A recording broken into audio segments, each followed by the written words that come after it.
Tuhan bersamamu dan bersama rohmu. Inilah Injil suci menurut Yohanes. Dimuliakanlah Tuhan.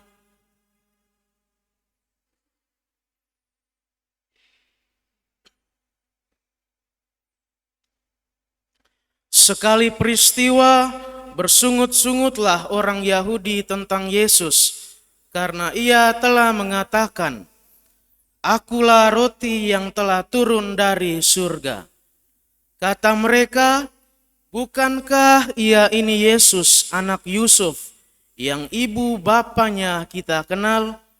Bagaimana sekarang ia dapat berkata, 'Aku telah turun dari surga'?" Jawab Yesus kepada mereka, "Jangan kamu bersungut-sungut.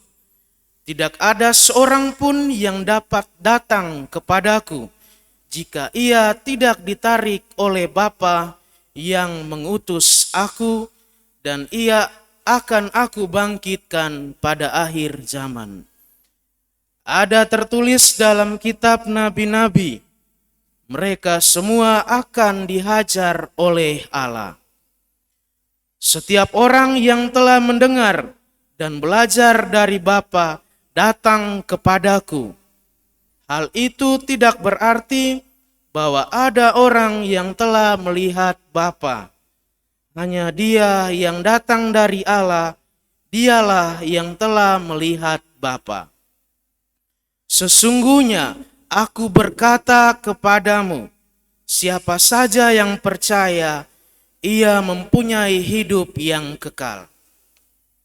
Akulah roti kehidupan. Nenek moyangmu telah makan mana di padang gurun, dan mereka telah mati. Inilah roti yang turun dari surga. Siapa saja yang memakannya, ia tidak akan mati. Akulah roti kehidupan yang telah turun dari surga. Jika seorang makan roti ini, ia akan hidup selama-lamanya. Dan roti yang aku berikan ialah dagingku yang akan kuberikan untuk hidup dunia.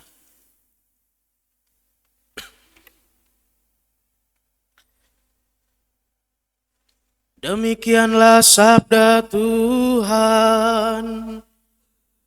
Terpujilah Kristus.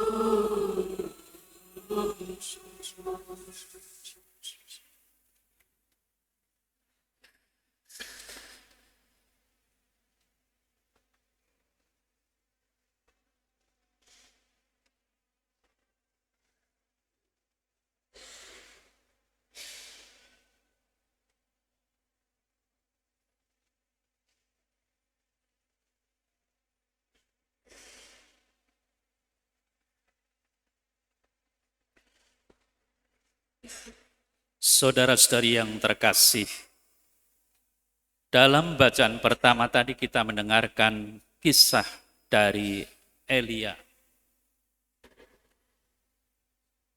Elia seorang nabi yang diutus kepada orang-orang Israel di utara. Mengapa? Karena di utara, orang-orang Israel itu mulai menyimpang hidupnya sebagai orang Yahudi, yakni menyembah dewa Baal. Elia diutus untuk mempertobatkan mereka.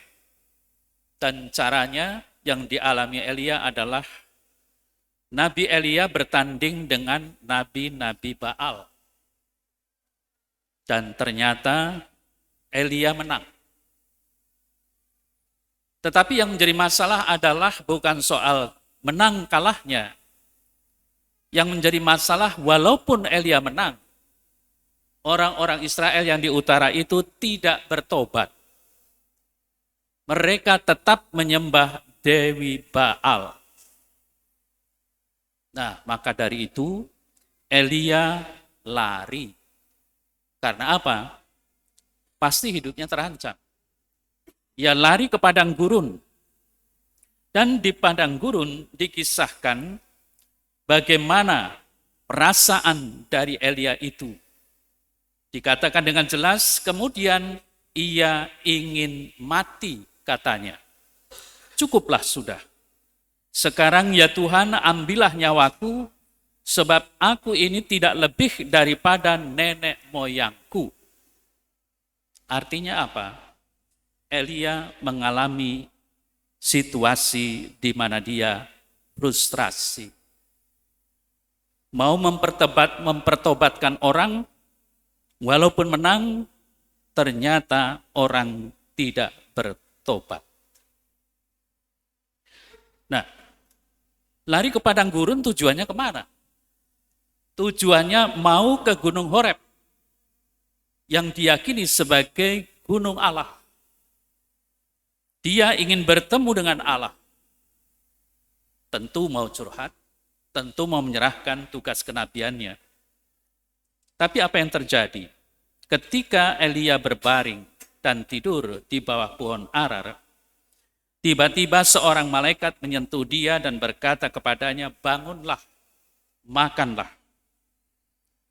Lalu Elia melihat di sekitarnya ada roti bakar dan sebuah kendi berisi air. Tentu saja Elia yang lapar dan haus, dia langsung makan dan minum. Tapi kemudian tidur lagi. Dengan kenyataan semacam itu, malaikat lalu membangunkan untuk kedua kalinya. Bangunlah, makanlah. Lalu diingatkan, sebab kalau tidak, perjalananmu nanti terlalu jauh bagimu menuju ke Gunung Horeb itu. Dari situlah kemudian Elia sadar, lalu bangun, makan, minum, dan oleh kekuatan makanan itu Elia berjalan 40 hari, 40 malam lamanya sampai ke Gunung Allah, yakni Gunung Horeb. Itu yang diwartakan dalam bacaan yang pertama. Kita bisa melihat bahwa orang yang sungguh memperjuangkan apa yang ditugaskan oleh Allah dijalankan dengan baik, tetapi hasilnya tanda tanya dan membuat orang frustrasi. Ingin mati saja. Nah, lalu kalau kita ditanya orang, apakah kita mau mati? Pasti tidak. Kita tidak ingin mati. Kita ingin tetap menikmati kehidupan di dunia ini yang menyenangkan ini. Walaupun untuk menyenangkan itu kita harus bekerja keras. Lalu bagaimana dengan warta Injil yang tadi kita dengar bersama? Yesus yang menyatakan bahwa akulah roti yang telah turun dari sorga. Dengan pernyataan ini, menurut keyakinan orang Yahudi, ini tidak masuk akal. Pertama, bukankah ia ini Yesus anak Yusuf yang ibu bapanya kita kenal? Bagaimana sekarang ia dapat berkata, aku telah turun dari sorga? Lalu Yesus menanggapi, jangan kamu bersungut-sungut. Tidak ada seorang pun yang dapat datang kepadaku jika ia tidak ditarik oleh Bapa yang mengutus aku. Dan ia ingin aku membangkitkannya pada akhir zaman. Ada tertulis di dalam kitab suci, kitab para nabi. Mereka semua akan diajar oleh Allah.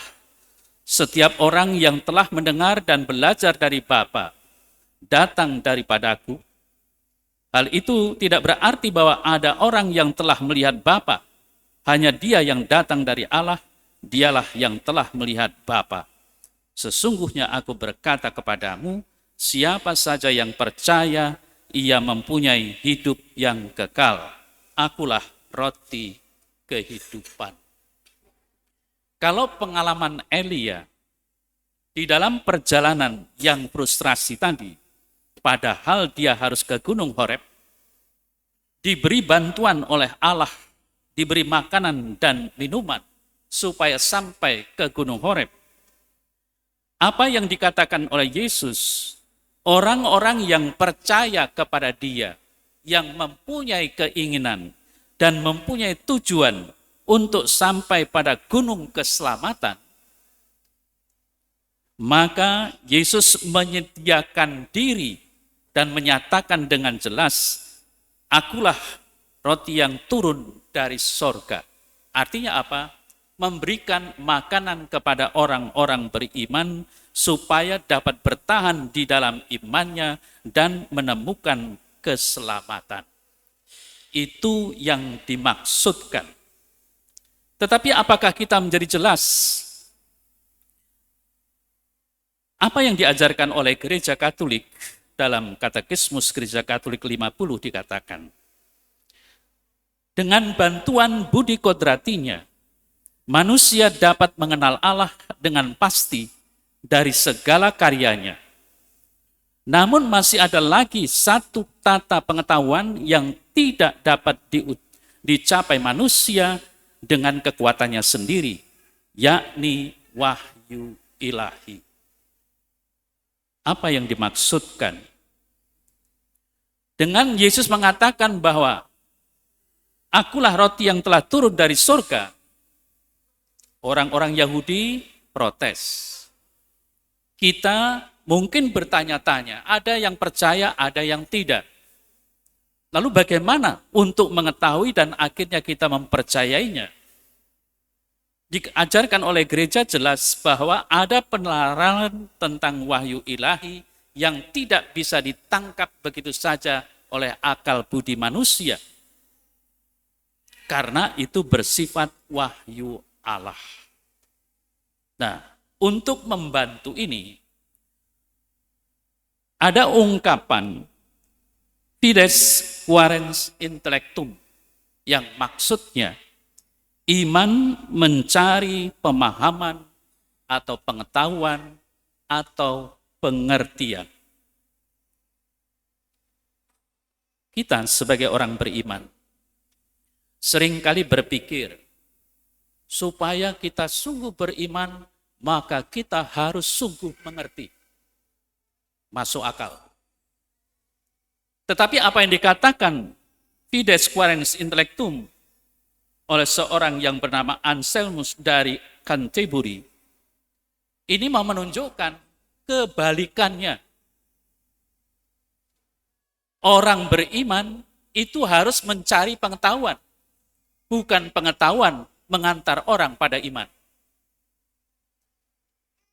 Nah, konteksnya adalah bahwa sekarang ini kita sudah beriman, tapi kita tidak tahu apa itu wahyu Allah, apa itu roti yang telah turun dari surga itu. Nah, lalu bagaimana dengan fakta yang demikian? Saudara-saudari yang terkasih, tentu kita harus melihat Yesus itu siapa sebenarnya. Kita meyakini dan seperti yang diajarkan oleh gereja, Yesus itu tidak lain adalah firman. Seperti yang diungkapkan dalam Injil Yohanes, dalam preambulnya, dalam pembukanya. Pada mulanya adalah firman. Firman itu bersama-sama dengan Allah, dan firman itu adalah Allah. Lalu dalam ayat 14, firman itu telah menjadi manusia. Itulah sebabnya mengapa gereja mengajarkan bahwa Yesus itu sekaligus manusia, sekaligus Allah. Karena dia tidak lain adalah firman Allah. Firman Allah tidak pernah mati, tapi kemanusiaan Yesus bisa mati. Nah, apakah orang dengan serta-merta bisa menangkap? Tidak. Karena ternyata orang-orang di luar yang berkeyakinan Kristen pasti akan mengejek kita. Tuhan kok mati? Allah kok mati? Mereka tidak tahu. Tetapi kita sebagai orang yang sudah beriman harus mencari tahu bagaimana kita sampai sungguh beriman seperti itu. Saudara-saudari yang terkasih, sadar akan kenyataan bahwa iman kita ini bukan iman yang asal apa yang dikatakan kitab suci, maka kita mengikuti. Tetapi iman yang penuh dengan seharusnya refleksi Itulah sebabnya mengapa para imam itu harus sekolah tidak hanya teologi, ilmu ketuhanan, tetapi juga filsafat. Filsafat itu dari kata philo, yang artinya cinta. Sophia itu adalah kebijaksanaan. Artinya yang mencintai kebijaksanaan. Maka orang yang belajar filsafat itu pengandaiannya orang ini akan sungguh mengetahui akan pengertian kebijaksanaan ilahi. Maka filsafat tidak bertentangan dengan teologi. Dan kalau didasari dengan filsafat, maka orang dengan mudah mempelajari ilmu ketuhanan. Nah, di sini saudara terkasih.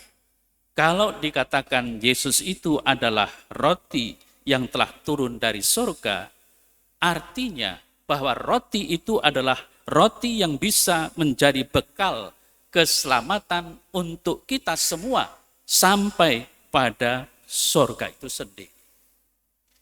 Nah, pernyataan itu menimbulkan suatu tanda. Tanda tanya apakah kita sungguh percaya atau tidak. Mengapa? Karena ternyata kalau kita membaca dalam Alkitab, sangat jelas ketika Yesus menyatakan itu di hadapan para muridnya, bahwa engkau harus makan dagingku dan minum darahku. Reaksi para murid adalah meninggalkan Yesus. Artinya apa? Artinya tidak bisa menerima kenyataan itu. Tetapi apakah semua meninggalkan Yesus? Tidak. Ada juga yang tetap percaya bahwa Yesus itu adalah sabda yang kekal, yang membawa keselamatan. Maka apa yang sungguh diucapkan itu benar-benar merupakan suatu janji bagi kita semua. Bahwa kita akan menerima kehidupan kekal kalau kita mau menyantap tubuh dan darahnya. Nah, lalu gereja mengajarkan tentang sakramen Ekaristi.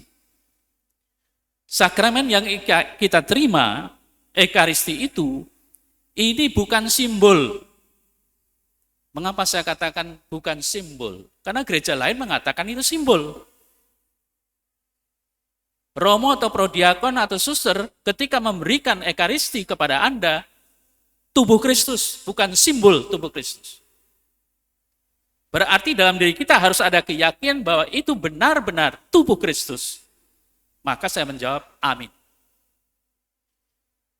Inilah ajaran gereja Katolik.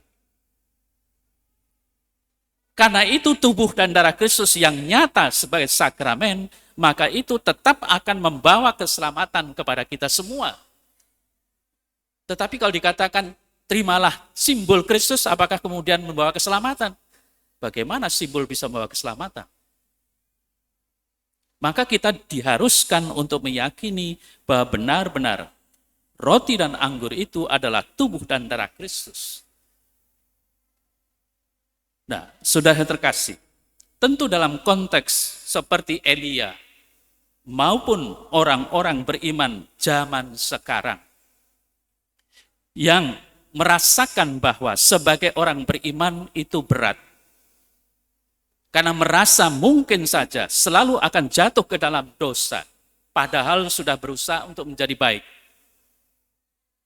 Lalu apa obat dari putus asa itu? Bagaimana perjalanan hidup kita supaya sampai kepada Gunung Horeb? Supaya kita sampai pada keselamatan. Allah tetap menyertai umatnya. Dan penyertaan umat kepada umatnya itu, Allah memberikan Yesus kepada kita semua dan menjadikan diri Yesus sebagai roti dan anggur yang sungguh-sungguh setelah dikonsekrir itu menjadi tubuh dan darahnya yang membawa keselamatan. Dan tubuh dan darahnya itu bukan soal bahwa Yesus dianiaya kesekian kali, bukan. Tapi yang diajarkan adalah ketika perayaan Ekaristi, bahwa korban salib itu dihadirkan, bukan dikorbankan. Tapi dihadirkan kembali di atas altar sebagai korban tak berdarah. Maka kita tidak melihat ada tubuh yang berdarah, tidak ada. Tetapi itu sungguh-sungguh sakramen. Dan sakramen itu tidak lain adalah tanda dan sarana keselamatan. Simpelnya begitu. Tandanya apa? Roti. Tujuannya apa? Tidak lain adalah keselamatan. Itu juga dulu pada gereja-gereja awal dikatakan bahwa Ekaristi itu adalah viatikum. Maksudnya apa? Bekal perjalanan jauh. Itulah viatikum. Tetapi sekarang seringkali viatikum dihubungkan dengan orang yang mau meninggal. Padahal tidak itu. Dikatakan oleh Paus ke-6 dalam dokumen yang jelas tentang Eucharistium Mysterium nomor 37, hendaknya kita sebagai orang-orang beriman setiap minggu, bahkan kalau mungkin setiap hari, kita menerima Ekaristi. Sebagai apa? Sebagai jaminan untuk masuk dalam kehidupan yang kekal. Itulah ajaran para paus, khususnya Paus ke-6. Maka mari, saudara terkasih, kalau kita sungguh sekarang mengerti akan hal itu, pertanyaannya adalah, apakah kita semakin beriman? Saya tidak mengatakan apakah kemudian kita beriman, tidak, semakin beriman. Karena untuk mengetahui hal itu tadi, orang dituntut beriman lebih dulu, bukan untuk mengerti. Tetapi beriman lebih dulu, kemudian kita mencari apa sebenarnya yang kita yakini itu. Itulah saudara terkasih. Kalau kita sungguh menyadari bahwa Ekaristi betapa pentingnya untuk keselamatan, seharusnya sama seperti yang saya katakan dalam pengantar. Orang mati-matian bekerja untuk hidup. Nah, sekarang sebagai orang beriman, kita matian-matian untuk menemukan Kristus untuk selamat. Dan menemukan Kristus itu tidak jauh-jauh, tetapi di dalam sakramen Ekaristi. Dengan menyantap tubuh dan darah Kristus, Ekaristi Kudus, maka kita mendapatkan jaminan keselamatan. Maka diajarkan juga bahwa dengan menyantap tubuh dan darah Kristus, kita telah mencicipi surgawi. Sekarang kembali, apakah kita sungguh percaya atau tidak? Dan mudah-mudahan dari firman yang kita dengarkan, dari apa yang kita renungkan bersama, sungguh-sungguh akan menambah keyakinan kita, kepercayaan kita tentang Ekaristi, dan sungguh-sungguh kita setiap orang beriman, sungguh mencari apa yang perlu kita cari untuk keselamatan, yang tidak lain adalah Yesus Kristus di dalam sakramen Ekaristi itu sendiri. Amin.